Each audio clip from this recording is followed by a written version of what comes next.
आपको correctly spelled बताना था, तो करेक्ट ही है इसमें एक्सट्रैक्ट, मतलब खींचना किसी चीज़ को। ये देखो, ये इसका तो कोई मतलब ही नहीं, ये सब गलत है। नेक्स्ट देखिए, police are inquiring dash the matter. अब इसमें क्या होता है कि यदि पुलिस किसी भी मैटर की छानबीन करती है तो उसको बोलते हैं इंक्वायरी इनटू, तो यानी उसका जांच पड़ताल करना। तो ये हो जाता है पूरा इंक्वायरी इनटू, तो हमारा बी ऑप्शन बिल्कुल सही हो जाएगा। अच्छा नेक्स्ट देखिए, अ पर्सन हु ट्रेवल्स, ऐसा व्यक्ति जो घूमता रहता है उसे क्या बोलते हैं? ट्रैवलर। ये आपको याद रखना ही होगा। नेक्स्ट था सिंपल। अब सिंपल का आपको एंटोनिम बताना था, इसका उल्टा। तो सिंपल मतलब सरल, और कॉम्प्लेक्स का मतलब होता है जटिल, तो कॉम्प्लेक्स हो गया। नेक्स्ट है एपेक्स। बच्चे से अपेक्स पढ़ते हैं, लेकिन अपेक्स होता नहीं, ये होता है एपेक्स। क्या होता है? एपेक्स। तो एपेक्स का जो श्रेणिम्स है वो सेम है, यानी क्लाइमैक्स। एपेक्स का मतलब ये होता है कि जब भी ऐसी कोई भी चीज़ हो जिसका बोलते हैं यानी द टॉप और हाईएस्ट पार्ट ऑफ समथिंग, किसी भी चीज़ का सबसे ऊपर का जो भाग होता है उसको बोलते हैं एपेक्स या फिर क्लाइमैक्स। नेक्स्ट देखिए, किथ एंड किन। अब किथ एंड किन का मतलब होता है आपका कोई भी रिश्तेदार यानी सगे संबंधी, तो उसको बोलते हैं रिलेटिव्स। तो हमारा ये हो जाएगा रिलेटिव्स हो गया। अच्छा नेक्स्ट देखिए, मैं आपको थोड़ा सा कैमरा इधर कर लेता हूँ, इसमें आप देख सकते हैं। अब फ्लो दे रखा है, फ्लो का आपको एंटोनिम सिनोनिम्स बताना था। फ्लो का मतलब होता है बहना, और आपको पता है यानी कोई भी चीज़ जब एक डायरेक्शन में कंटिन्यू चलती रहती है तो उसको बोलते हैं फ्लो। तो इसमें हो जाएगा continue movement in a same direction, यानी एक ही डायरेक्शन में वो घूम रही है। अच्छा इधर देखिए, रिमेनिंग क्वेश्चन है माई ब्रदर सेज। अब इसमें बताना था इसमें कौन सा प्रीपोजिशन आएगा, तो ऑप्शन तीसरा हमारा बिल्कुल सही है। अच्छा सही क्यों है, आप एक चीज़ देखो इधर बता देता हूँ।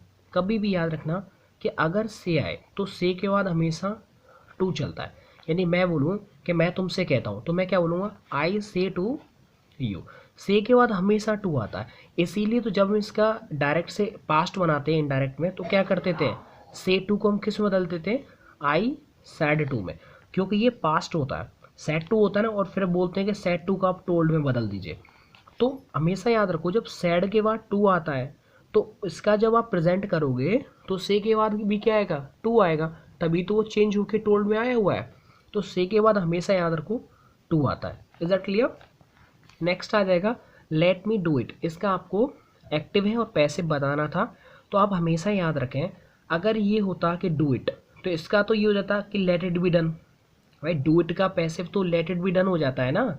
लेकिन यदि आगे लेट और ऑब्जेक्ट यदि दे रखा हो तो हमेशा याद रखना उसका जो ऑब्जेक्ट दिया होता है वो पैसिव में बाई के साथ आ जाता है, कोई चेंज नहीं होता, ज्यों का त्यों आ जाता है एज इट इज़। तो हमारा ऑप्शन एक जो है बिल्कुल सही हो जाएगा, क्योंकि डू इट का तो हो जाता है लेट इट बी डन। जैसे मान लीजिए मैंने आपसे कहा कि रीड इट, इसे आप पढ़िए, तो इसका क्या हो जाएगा? Let it be red.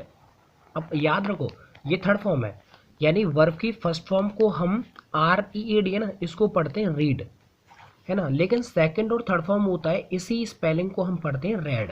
तो ये हो जाएगा लेट इट बी रेड। अगर मान लो ये होता है यहाँ पर कि लेट मी रीड इट, तो यहाँ हम क्या कर देते? Let it be red by me, let it be red by me. I hope clear समझ में आ गया हो, तो हमारा ऑप्शन ए बिल्कुल ठीक है। सेकंड थर्ड ही देखिए, रमेश और हिज फ्रेंड्स, यानी रमेश या फिर उसका दोस्त। आई होप दोस्तों बिल्कुल क्लियर समझ में आ रहा होगा। इसमें देखो ज़्यादा टेंशन लेने वाली बात बिल्कुल नहीं है, समझ रहे ना, इतना टफ नहीं है। लेकिन ये है कि देखो आपको प्रैक्टिस तो करनी पड़ेगी, क्योंकि बिना प्रैक्टिस के तो कुछ भी नहीं हो पाएगा ना। आप एक बार दोबारा से आप इनको देख लीजिए, कोई इश्यू नहीं आना चाहिए।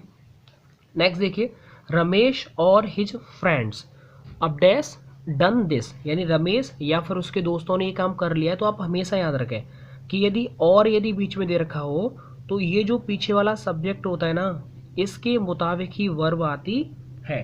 तो इसमें क्या हो जाएगा? इसमें हो जाएगा हैव, क्योंकि हिज फ्रेंड्स एक से ज़्यादा दोस्त हैं। तो जब भी कभी अगर एक से ज़्यादा दोस्त होते हैं तो वहाँ पर हम हैव का यूज़ करते हैं। क्लियर है ना? इसमें कोई डाउट नहीं रहनी चाहिए। यानी क्या होता है कि जब भी कभी और है ना, यानी और से जुड़े यदि दो सब्जेक्ट दे रखे हों तो जो वर्ब आती है वो हमेशा पीछे वाले सब्जेक्ट के अकॉर्डिंग आती है। तो इसलिए पीछे वाला जो सब्जेक्ट है वो प्लूरल है, इसलिए हमारी वर्ब प्लूरल आई। नेक्स्ट है each of you dash interested in doing. आप हमेशा याद रखें कभी भी अगर स्टार्टिंग में ईच ऑफ, मैं नीचे लिख देता हूँ, अगर सेंटेंस में आपको ये बहुत पूछा जाता है, ईच ऑफ हो या फिर आइदर ऑफ हो या फिर नाइदर ऑफ हो, है ना, अगर ये आता है ना तो इसके बाद भले ही प्लूरल सब्जेक्ट आएगा, लेकिन जो वर्ब आएगी ना, वर्ब हमेशा सिंगुलर वर्ब आएगी। क्लियर है ना? यानी each of, either of, neither के साथ जो आती है वर्ब वो कैसी होती है? सिंगुलर होती है। तो सिंगुलर इसमें कौन सी है? अब each of you dash interested in doing, तो इसका हो जाएगा इज इंटरेस्टेड, राइट ना। आर और वर ये तो प्लूरल है। आप सोच रहे होंगे सर हैज भी तो आ सकता है, हैज भी तो सिंगुलर है ना। नहीं मेरे दोस्त, ये इंटरेस्टेड एक वर्ब नहीं है, ये एक एडजेक्टिव है।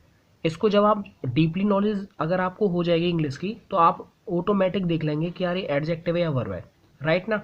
तो इसलिए यहाँ पर जो है वो यूज होगा इसका, ठीक है ना। इसमें डाउट वाली कोई बात नहीं होती है। आप एक बार इसे ज़्यादा से ज़्यादा पढ़ेंगे ना तो ऑटोमेटिक आपके दिमाग में वो आ ही जाएगा कि इज के साथ सिंगुलर वर्ब का प्रयोग होता है, इसलिए मैंने इज लगा दिया है। तो ये दोनों सिंगुलर, हैज के साथ थर्ड फॉर्म आती है। अगर ये थर्ड फॉर्म होती तो हम यहाँ हैज लगाते, जबकि थर्ड फॉर्म नहीं है। ये क्या है? ये एडजेक्टिव है, तो इसलिए इज आ गया। नेक्स्ट चैप्टर में बता दूंगा, यदि नहीं समझ में आया हो तो प्लीज़ कमेंट बॉक्स में पूछ लीजिए। मैं अगर मुझे लग रहा है कि मुझे बताना चाहिए तो नेक्स्ट में सेशन में आपको डीपली बता दूंगा। नेक्स्ट है देखिए, सी told me that I dash do it.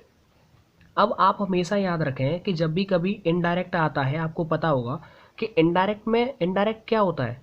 Past tense होता है। यानी कि डायरेक्ट भले ही प्रेजेंट में हो, किसी में हो, लेकिन जो इनडायरेक्ट बनेगा ना, दैट वाला, दैट, इफ, वेदर वाला, वो हमेशा पास्ट में बनता है।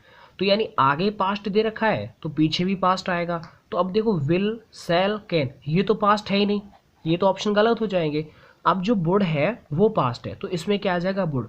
अच्छा वुड कैसे है? देखो इस चीज़ को आप हमेशा याद रखें। सेल, अब सेल का पास्ट क्या हो जाएगा? शुड। ठीक उसी तरह से बिल का जो पास्ट हो जाएगा वुड हो जाएगा। आया क्यों? क्योंकि यदि आगे पास्ट है ना, सेकंड फॉर्म हमेशा पास्ट को शो करती है, तो इसीलिए आगे वाला भी पास्ट में आएगा, इसलिए वुड आ जाएगा। आई होप दोस्तों आपको बहुत अच्छा लगा होगा, और उम्मीद करता हूँ कि आप अपने दोस्तों में इस पार्ट को शेयर कर दीजिए, क्योंकि उनको सॉल्यूशन बहुत ज़रूरत होता है। तो आप जो मेरी सपोर्ट कर रहे हैं दोस्तों, आपका बहुत बहुत शुक्रिया। इस वीडियो को बहुत ज़्यादा शेयर करें जितना आपसे हो सके, और हो सके अगर अच्छा लग रहा हो तो लाइक करें, और अगर कोई प्रॉब्लम आ रहा है तो प्लीज़ आप पूछ लीजिए ताकि मैं उसका सॉल्यूशन आपको दे सकूं। थैंक यू सो मच, मुझे सपोर्ट करने के लिए आपका बहुत बहुत शुक्रिया।